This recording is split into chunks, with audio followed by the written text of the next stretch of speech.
Lorsque l'on regarde l'Afrique et que l'on considère ses ressources, c'est l'Afrique qui devrait donner de l'argent aux autres pays. Le président du Ghana, Nana Akufo-Addo, a reçu Emmanuel Macron au Ghana. Et là, il lui a délivré un discours qui n'a pas juste laissé Emmanuel Macron sans voix, mais qui lui a mis une claque intellectuelle. Et pour découvrir ce discours, il te suffit de regarder ça.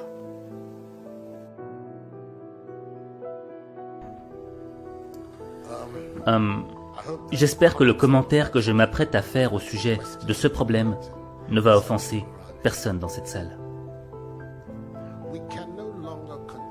Nous ne pouvons plus continuer à mener dans nos pays, dans nos régions, dans notre continent, une politique sur la base de l'aide de l'Occident, de l'Europe, de l'Union européenne ou encore de la France. Cela n'a pas marché, ça ne marche pas et ça ne marchera pas. Il est de notre responsabilité de trouver des moyens pour développer nos nations par nous-mêmes.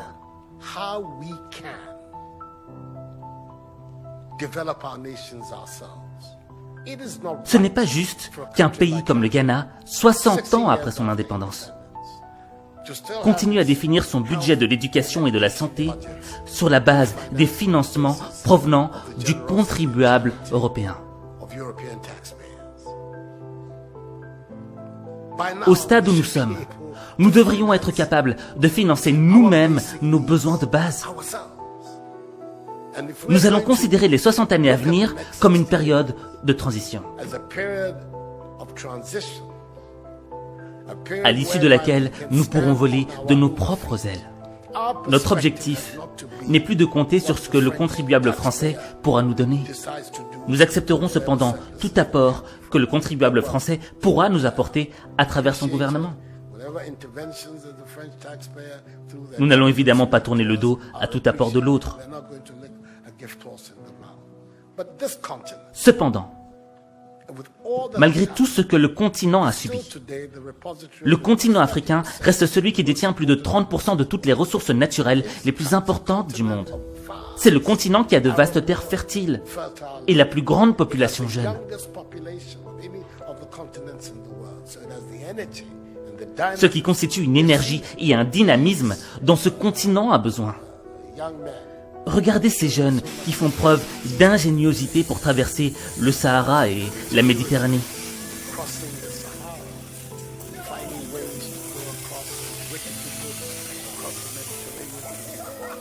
Nous avons besoin de cette énergie et de cette ingéniosité sur notre continent. Et cette énergie-là, nous l'aurons ici, sur notre continent, si nous implémentons des systèmes politiques qui montrent à ces jeunes qu'ils sont l'espoir et qu'il y a des opportunités ici en Afrique. Quand il descend les rues de Bafoussam, au Cameroun, Cédric ne passe jamais inaperçu au volant de son petit pick-up bleu. Les passants sont surpris par la qualité et la finition de la voiture, fabriquée avec des pièces récupérées. Je suis assis confortablement, une voiture de 2 places, et ça, tous les accessoires. Je suis même surpris d'arriver dedans, je constate que le tableau de bord fonctionne, comme toutes les voitures, donc vraiment, c'est un génie. Mais avant d'être un génie, Cédric est surtout très débrouillard. Après avoir quitté l'école en CM2, il apprend la mécanique dans l'atelier de son oncle et s'amuse à fabriquer des modèles de voitures en bambou. Un jeu d'enfance qui va devenir une passion.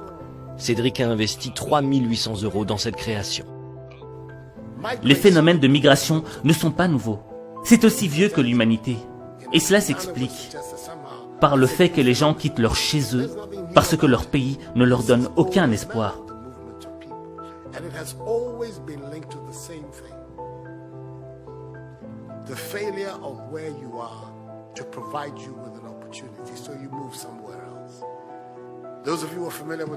Ceux d'entre vous qui connaissent l'histoire de l'Europe savent que les grandes vagues d'immigration en Europe au XIXe siècle partaient d'Italie et d'Irlande.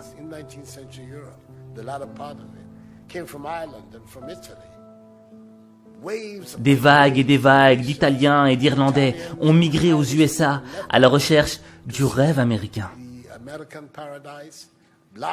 Parce qu'il n'y avait pas d'opportunité de travail en Irlande et en Italie. Aujourd'hui, vous n'entendez plus parler de cette immigration-là. Les jeunes Italiens et Irlandais restent chez eux. Nous voulons que les jeunes Africains restent eux aussi en Afrique.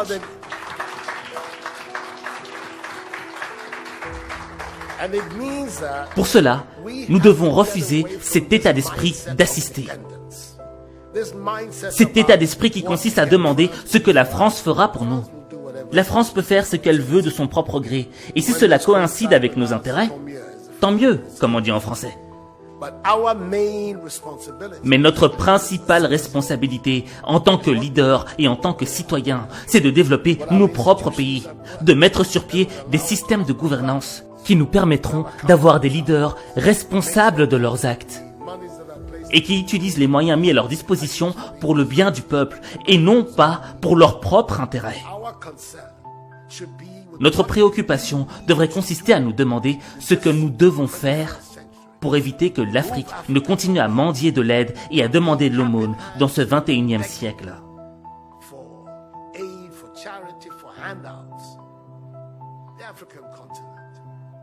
Lorsque l'on regarde l'Afrique et que l'on considère ses ressources, c'est l'Afrique qui devrait donner de l'argent aux autres pays. Sans vouloir offenser le président français, car je suis francophile et je n'ai aucun problème avec la coopération française.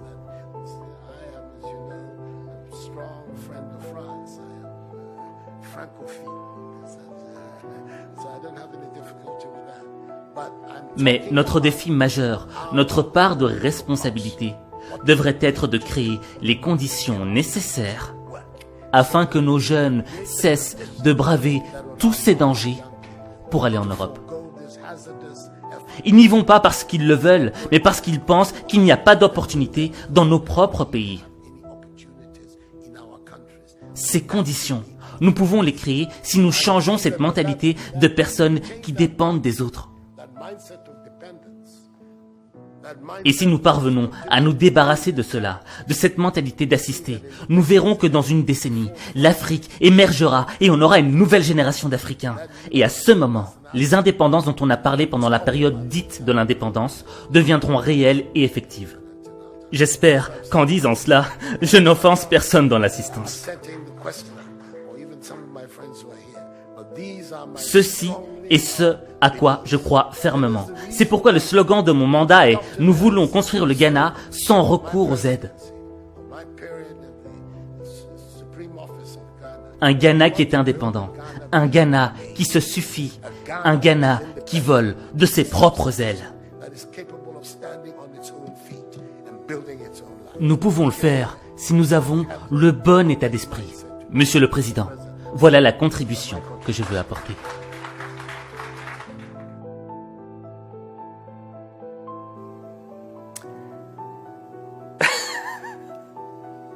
Ce président est trop fort.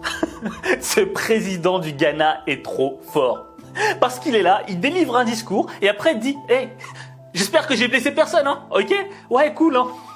Mettez-vous à l'aise, mettez-vous à l'aise. Je vais juste vous mettre une petite fessée intellectuelle. » C'est un discours qui est rempli de vérité. D'accord? Et je pense que l'élément le plus important à retenir dans ce discours, c'est l'aspect de la dépendance. Il le dit. Il ne faut plus que l'Africain soit dépendant de la main qu'il nourrit. Le problème, c'est quoi? C'est que ce soit à l'échelle d'un pays ou que ce soit à notre propre échelle individuelle, souvent, on est très souvent dépendant des autres. Dépendant d'un job, dépendant d'une personne qu'on aime. Au fait, on attend qu'on nous donne les choses. Mais quand on est dans cette position de dépendance, entre guillemets, on est soumis. Et lorsqu'on est soumis, cela signifie que l'on devient un spectateur de sa vie. Parce que le changement ne vient pas de nous. Le changement vient de celui qui nous donne la chose. Et là, le président Nana Akufo-Addo, il a compris que le vrai changement ne viendrait pas des autres, mais qu'il viendrait de nous-mêmes, de l'intérieur. Je le dis souvent, La seule variable du changement de ta vie, c'est toi. Tu es la seule variable. Et le premier pas que tu dois enclencher pour transformer ta vie, c'est ne plus être dépendant des autres, dépendant des hommes, dépendant d'un job, dépendant de l'argent, dépendant de ce que les autres pensent de toi. Tu dois être dépendant de toi-même. Et tu ne dois attendre d'applaudissements que de toi-même. Et le jour où tu auras compris cela, ta vie changera. Parce que ta vie, il n'y a que toi qui peux la changer. Il n'y a que toi.